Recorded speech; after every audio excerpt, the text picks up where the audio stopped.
Hey everybody, it's Max here at FlexArm, coming at you with a tap test today with our S-36 tapping arm and a stainless hole application coming off a laser.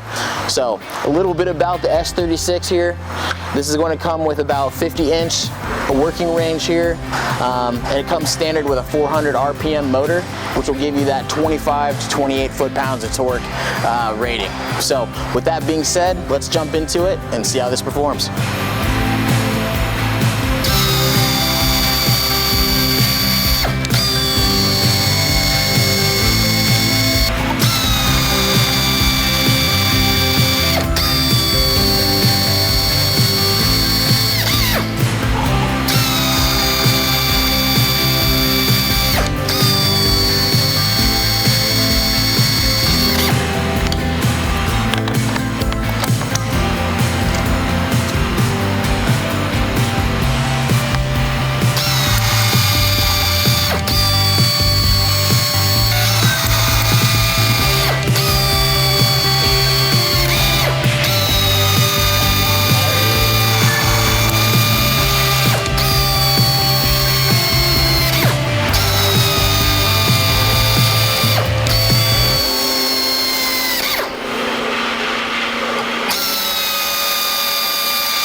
So just like that, very easy to use with the S-36 tapping arm. So if you find yourself in an application where you have to tap a lot of 440, 632 style holes in that metric space, give us a call. We'd love to help you.